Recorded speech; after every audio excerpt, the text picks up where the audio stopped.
None of us start off in ministry thinking, you know what, I'm going to burn out. And yet burnout happens. So what can we incorporate into our lives and ministries to help us not only lead well, but also finish well? In this episode, I'm joined by Mark Dance, Director of Pastoral Wellness at GuideStone Financial Resources. For 27 years, Mark served as a pastor and church planter and also helped launch Lifeway Pastors and the Care for Pastors Network. His latest book is entitled Start to Finish.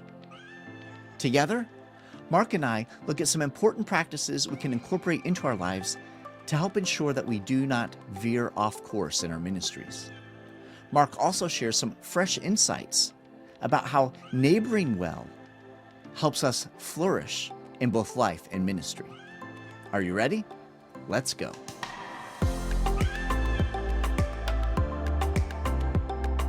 Hello, friends, and welcome to another insightful episode of FrontStage BackStage. I'm your host, Jason Daye, and it's my privilege, my honor, each and every week to have the opportunity to sit down with a trusted ministry leader, and we dive into a conversation in an effort to help you and pastors and ministry leaders just like you embrace a healthy and sustainable rhythm for both your life and your ministry. And we are proud to be a part of the Pastor Serve Network. And every week, not only do we have a conversation, but we also create a toolkit that you can access at pastorserve.org/network. And in that toolkit, you'll find a ton of different resources for you and for the ministry leaders of your local church. I encourage you guys to avail yourselves of those resources, including the Ministry Leaders Growth Guide. And again, those all complement the conversation, give you an opportunity to dig more deeply into what we are discussing today in this episode. And at Pastor Serve, we also love to walk alongside of pastors and ministry leaders, and we are offering a complimentary coaching session. So if you'd be interested in that, you can find more details at pastorserve.org/free session. Now, if you're joining us on YouTube, give us a thumbs up and be sure to hit that notification bell so you do not miss out on these conversations. And take a moment to drop your name and the name of your church in the comments below. We love getting to know our audience better, and our team will be praying for you and for your ministry. And whether you're following us on YouTube or joining us and listening along on your favorite podcast platform, please be sure to subscribe to follow so you do not miss out on these conversations. Now, I said I'm excited about today's conversation, and at this time, I'd like to welcome Mark Dance to FrontStage BackStage. Mark, welcome to the show. Thank you, Jason. Great to be here. Yeah, brother, it's so good to have you joining us, hanging out with us at FrontStage BackStage. And Mark, pastors and ministry leaders, when we set off in ministry, right, we do not set out thinking, you know what, one day I think I'm going to burn out, right? That's not what we enter into ministry. That's and right. Yet, Mark, we see so many of our colleagues experiencing just that, this burnout, weariness, and even for some self-sabotaging behavior. By far, the typical pastor is very interested in serving the kingdom in meaningful ways. We've accepted God's call into full-time ministry as our life's vocation. And yet, Mark, we have these times of burnout. We can stretch ourselves too thin. So I'd love to just jump right in here. Mark, help us process through what are some of the ways that ministry leaders begin to subtly veer off course that can eventually lead to burnout? Yeah, great question. I mean, let's get on the prevention side of this, and that's less painful, less expensive. That's where I like to live and serve, with GuideStone. And I want to tell you, Pastor Serve's been doing this well a long time. I love your podcast. I listen to it when I jog, and now that we're in the summer, I'm just going to confess I'm jog running. I'm jog walking. I'm like stopping and it's like trying to breathe. I'm in Texas, man. It's just trying to get through. Part of the burnout that is not preventable is that ministry's hard. So we got to first of all accept the fact that it's hard, and some seasons are going to be better than others, which is why Paul told Timothy to preach the word in season, out of season. That being said, if you're constantly week in, week out, month in, month out in burnout mode, you may have a worse problem than burnout. It could lead to worse things like depression. You could be spiraling, and you need to call the timeout and let somebody help you. All right. And honestly, even assessing your own health is by and large done best when it's done with somebody who you let care for you. And so I think the best way for us to prevent burnout is to keep our finger on the pulse and let other people put their fingers on our pulse as well. Yeah, that's super helpful. I think that idea of community, that idea of having people who care for us or checking in with us is vital. But what's interesting, Mark, oftentimes as pastors and ministry leaders, we do not necessarily let people into that kind of inner circle. Talk to us a little bit about that, and that, that struggle sometimes we keep people at arm's length, and how that can adversely impact our life and our ministry. Yeah, I've been a pastor for 36 years. I mean, the first 30 years pastoring local churches, and then now pastoring pastors through GuideStone. And I'm telling you, the arm's length thing is a problem because it's preventable problem. When we're surrounded by people, and many of us have accessible to us people that love us, that live in the same city, the same county or town, or drivable distance, people reaching out to us, and we have this on button in ministry that we can, hey, everything's fine, just keep it surface. But that's not good self leadership. I love how Paul tells Timothy, not once but twice, to pay attention to his life. He tells him first time in Acts 20, he says, pay attention to your life, or guard your life and your flock. And that's kind of a term that you would use for watchmen. Keep a watch, a guard, like you watch your sheep, watch your life. And he says, he used the word life first. And then in his follow-up letter in First Timothy, his first one, in chapter 4, verse 16, he says again, pay attention to your life. This time, instead of and their flock, he says, and your teaching or doctrine. Persevere in these things, Paul says to Timothy, for in doing this, you save not only yourself, but also your hearers. And so in that is a prevention plan to say, not only do I want you to be a good pastor that teaches well and takes care of your sheep well, but I'm entrusting to you also that you make sure that you yourself are being led. And Paul was a great example of this. Is at the end of like Romans, he has 30 names that he drops of people that have helped him. Several which he says refreshed me. There's several he said, Philemon refreshed me, Onesiphorus refreshed me, and he goes on and on. So it's not rocket science, but it's counterintuitive for pastors to ask for help because we're caregivers. We're trained and wired and called to help other people. And it's just awkward and sometimes even weird to ask for help. But if we're really going to love the Lord with our heart, soul, mind, and strength, we got to let people help us with our heart, soul, mind, and our physical health. And there's people all around us that would fall over themselves to help us if we just take that initiative. Yeah, I love that. And I love that example from Paul because in both those instances, the priority in that list, it talks about caring for yourself. Yeah. Right? Before the flock and before the teachings and doctrine, which I think is telling, because if we are unable to care for ourselves, then we're not able to contribute as effectively as we possibly could to the kingdom. We're not able to be Right. the shepherd that we need to be if we're not first caring for ourselves.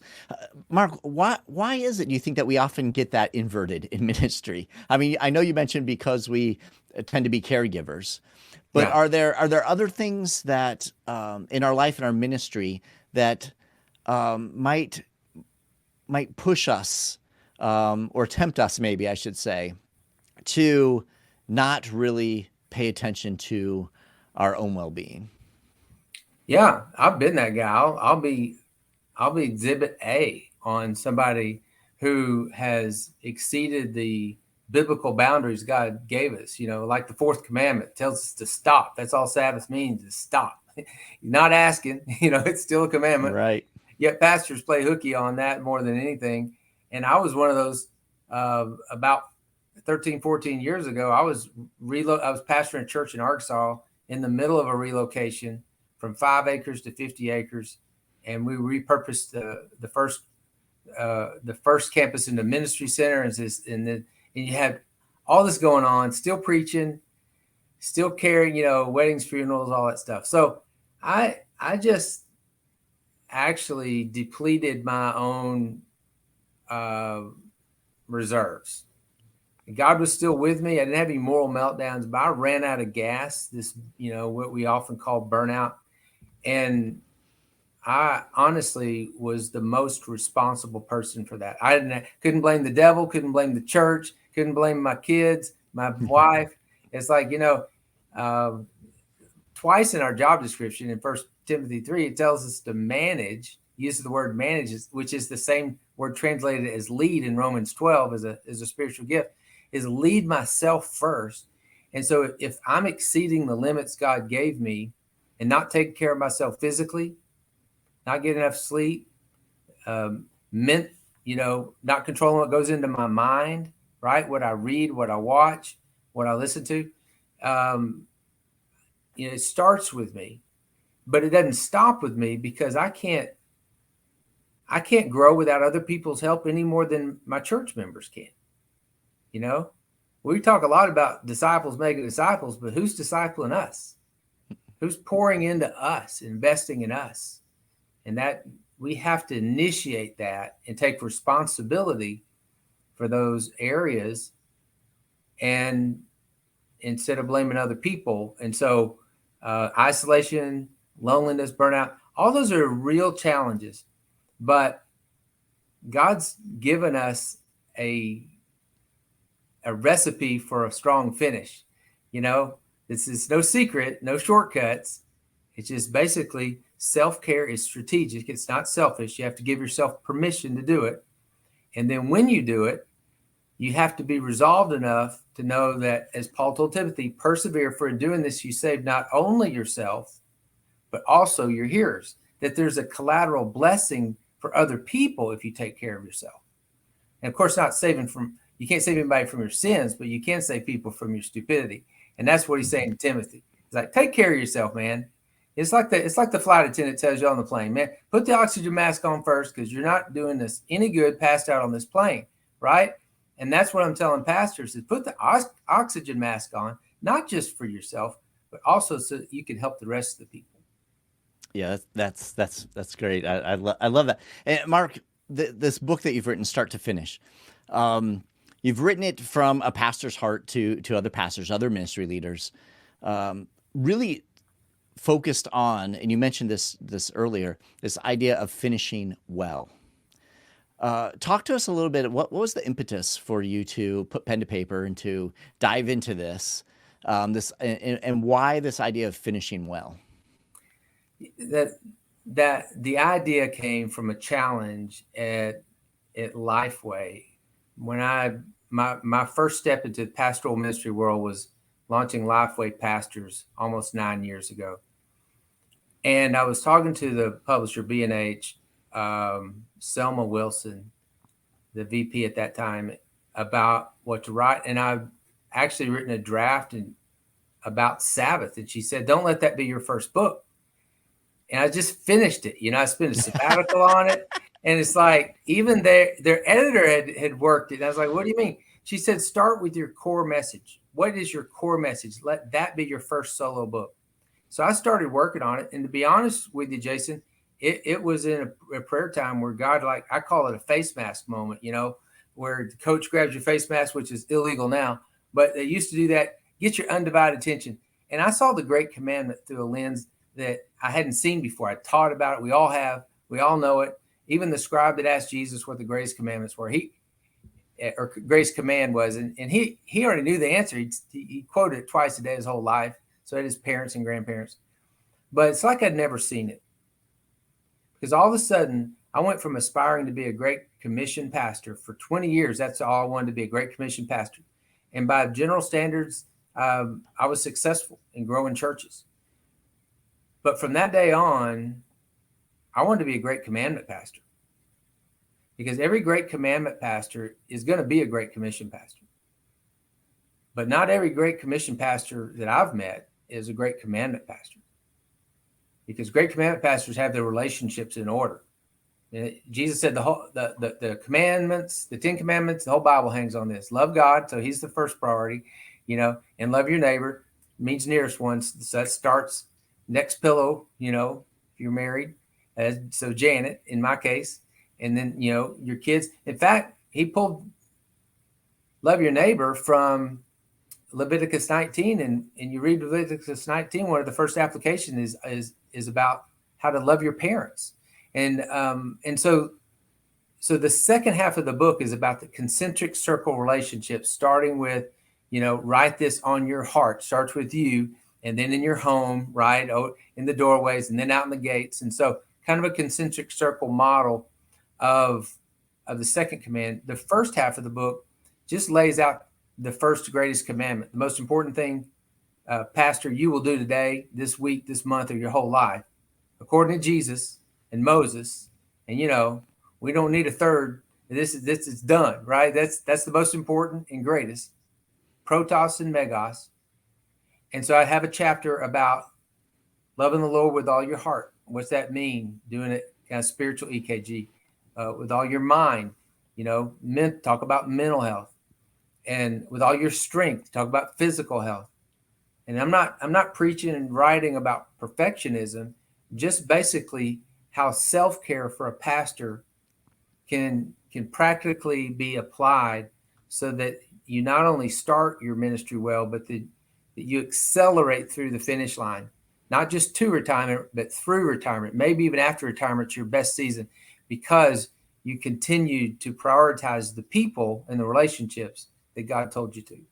Yeah, that's huge, Mark. And I do think that what you share here is pretty profound, because, like you said, oftentimes in ministry as pastors, right, we are it's kind of drilled into us, the idea of the Great Commission. These are our marching orders, right? This is what we are. We're pastors. Yeah. This is what we do. We do this, and we try to get everyone else not only to commit their lives to Christ, but to commit their lives to the Great Commission as well. And so much of our focus is on that. But I mean, just the way you frame this, the idea that you can be, focused on the mission and lose sight of the relationship with God and the relationship with others is so true. And we've seen that, unfortunately, play out in the church in a variety of different ways, heartbreaking ways.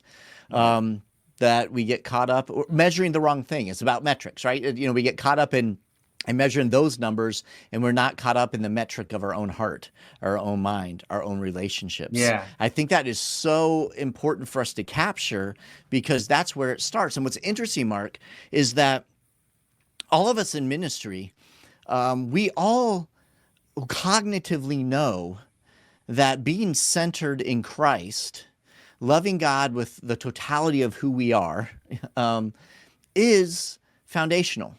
We know this, right? I've never met a pastor or ministry leader who does not know that, conceptually has that in mind.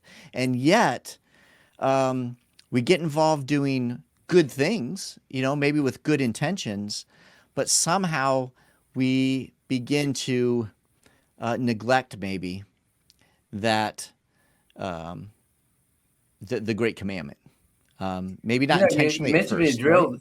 I started pastoring in 1987, and all I heard was, and I still hear it. It's annoying. It's first is keep the main thing the main thing, and I've said it. We've all said it. Yep. Okay, but dang, we need to put that on the Hall of Shame. Let's hang that one up. We wore it out. So the thing is, as a young pastor, it's so confusing because every speaker had a different main thing. Yeah. And I was like, well, what is the main Which thing? one? Right. This Yeah. is really, I've got the bumper sticker. Now, what does it mean? And that's why that face mask moment was so personal for me and profound and very simple, is that Jesus uses two words, megos and protos. Most important, or it may King James is first, protos, and then megos, greatest. In other words, in case you didn't understand the first word, I give it two. There's nothing more important than this. And so, but again, if you love your neighbor, you're not going to let them go to hell without a fight, right? So you're going to share the gospel with them. But if you only do the second commandment and not the first, that's just really good humanism, Mm-hmm. And even the parable of the Good Samaritan came from response to the great commandment. The scribe had asked the question, the follow-up question, according to Luke, was, who's my neighbor? Right. And so he talks about the great Samaritan. And so we know the people that don't look like us, don't vote like us, and we can go all the way into the world with the Great Commission, and should. But you go back to the original love your neighbor, which they already were very familiar with in Leviticus 19. You've got family in there. You've got the literal, it's actually talking about boundary markers. We're talking about people living next to you. So if you're pastoring a church and you're going on mission trips this summer and you don't know the names of the people in your neighborhood, there's a disconnect to what Jesus says the most important thing you need to do today is start with me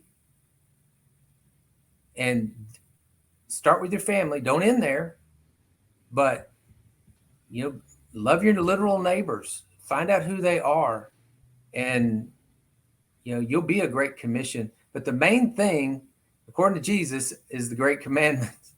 And so I centered the whole book on it. And honestly, I think it's the key to pastoral health. It's the key to finishing well, to pastoral resiliency. However you want to apply it, it's an old school recipe that says, these are based on covenants, because even though everyone's equal in God's eyes, we're not God. And God says, I've got a pecking order for you. And if people cut in line, which church members, I don't know if you notice this, but they do this all the time.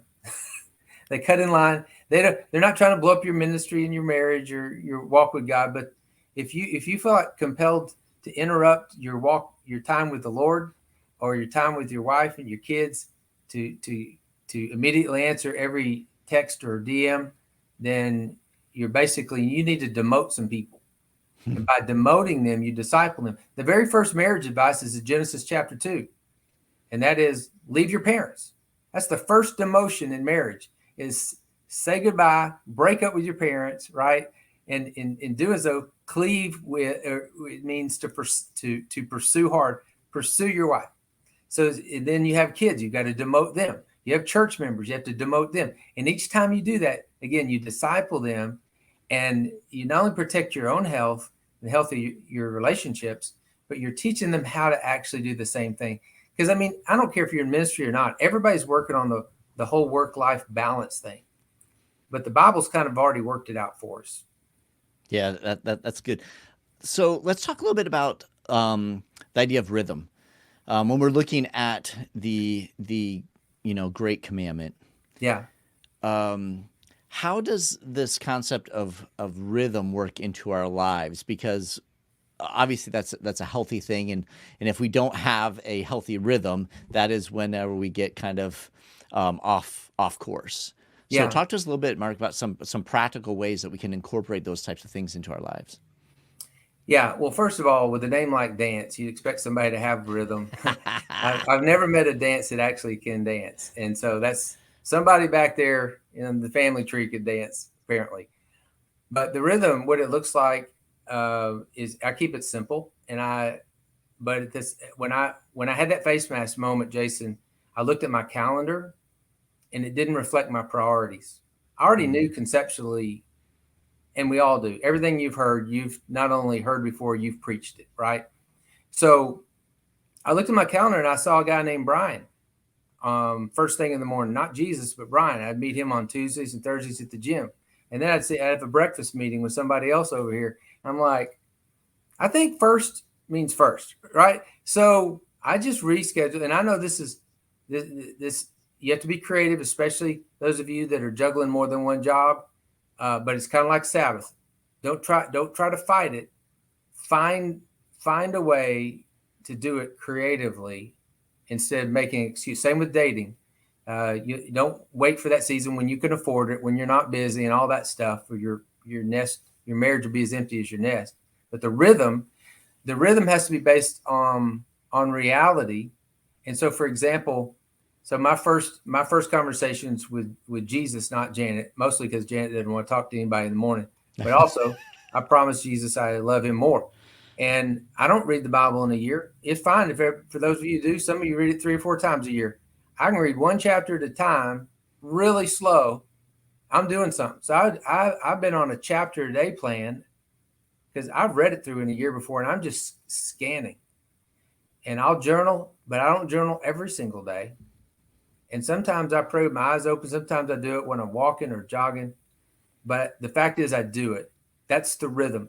I don't exercise every day, but I exercise at least 3 times a week. And that's based on your age and ability. But not doing it all is going to catch up with you, right?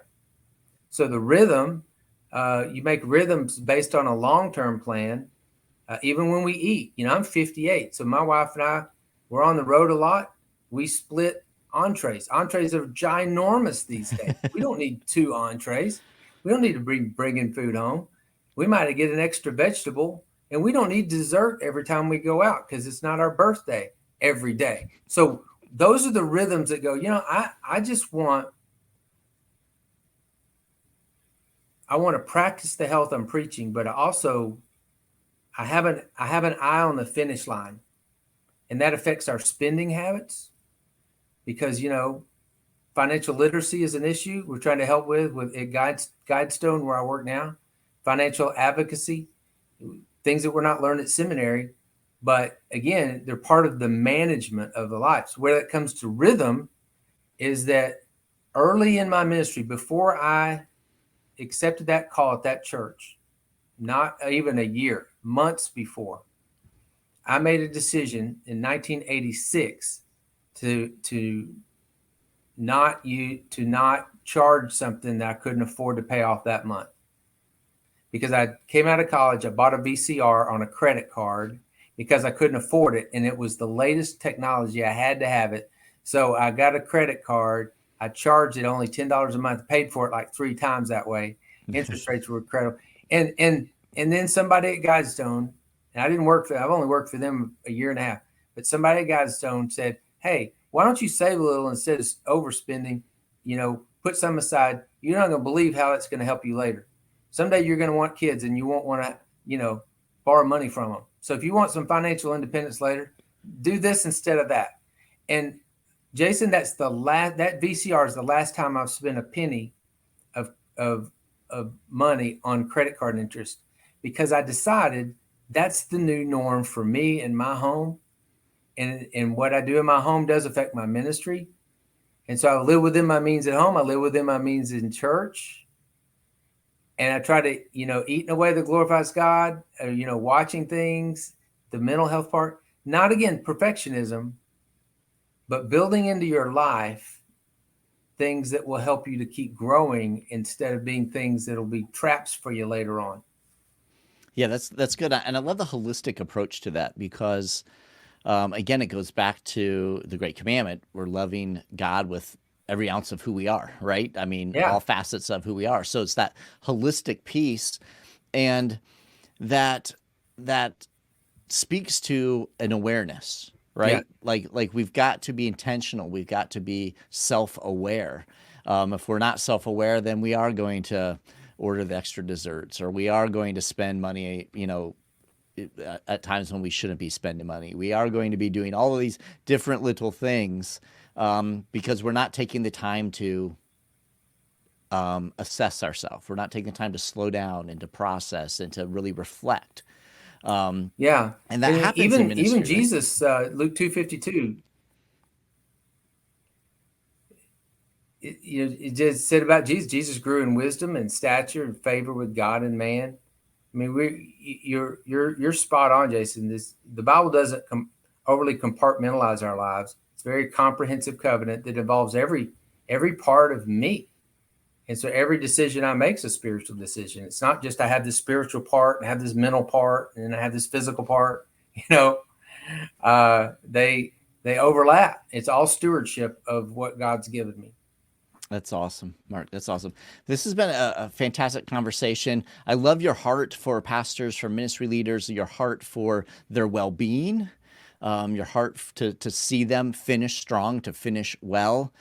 Excellent book, start to finish, that you've written, and just a gift to the church, to the leaders in the church. So thank you for that. Mark, if people want to connect more with you, your ministry, want to connect more and learn more about the book, what are the best ways for them to do that? Yeah, thanks for asking. Just my name is pretty much, you can find me. There's not a lot of Mark Dances in the ministry. Actually, I've not heard of any others. Our name's very rare. So even my website, markdance.net, or GuideStone. GuideStone email is mark.dance@guidestone.org. I'm not hard to find. And man, I just love your heart too. And I love Pastor Serve, and Jimmy Dodd is a great friend who knows his way around barbecue everywhere.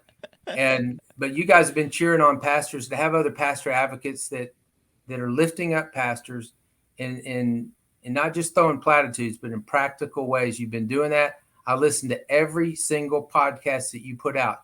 I don't know of anyone else I can say that about. Seriously, every podcast that you put out is that excellent. And so if somebody's listening for the first time, hear me out. You need to be discipled too. And this is one of those tools that is worth your time. Just put it in the pattern of your life. Thank you, Mark. Thank you. I appreciate that, brother. And I didn't even pay him to say that, guys. That was genuine. So that's a freebie. Yeah. Awesome. And for those of you watching or those of you listening along, we will have links to Mark's website, to GuideStone, the ministry where he's at, and also to his new book, Start to Finish. And you can find all that in the toolkit that goes along with today's conversation. You can find that at pastorserve.org/network. So you can check that out and get links to all of those great resources. Thank you, brother. I appreciate so much you making the time to hang out with us on FrontStage BackStage. Again, appreciate your heart for pastors, and it's just wonderful for us to be able to sit down and to speak into the lives of ministry leaders and encourage them and support them. As we close down, Mark, final words of encouragement to our brothers and sisters who are serving. Hey, if you're a preacher, and that doesn't mean necessarily lead pastor, but God's gifted you with a speaking gift, it's going to make it harder to do what I'm going to advise you to do, and that's listen. It's hard for us to listen, but if you listen to first Jesus every day, and your wife, just ask her how her day was and stop talking. Though you do that right there every day, you'll thank me later on, I promise. Awesome. Excellent, brother. Appreciate it. Good word. Thank you so much, Mark. God bless you, my friend. God bless you too. Thanks for having me. Now, before you go, I want to remind you of an incredible free resource that our team puts together every single week to help you and your team dig more deeply and maximize the conversation that we just had. This is the weekly toolkit that we provide. And we understand that it's one thing to listen or watch an episode, but it's something entirely different to actually take what you've heard, what you've watched, what you've seen, and apply it to your life and to your ministry. You see, FrontStage BackStage is more than just a podcast or YouTube show about ministry leadership. We are a complete resource to help train you and your entire ministry team as you seek to grow and develop in life and ministry. Every single week, we provide a weekly toolkit, which has all types of tools in it to help you do just that. Now, you can find this at pastorserve.org/network. That's pastorserve.org/network. And there you'll find all of our shows, all of our episodes, and all of our weekly toolkits.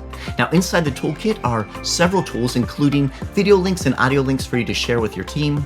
There are resource links about different resources and tools that were mentioned in the conversation, several other tools, but the greatest thing is the Ministry Leaders Growth Guide.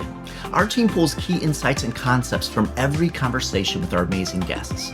And then we also create engaging questions for you and your team to consider and process, providing space for you to reflect on how that episode's topic relates to your unique context at your local church, in your ministry, and in your life.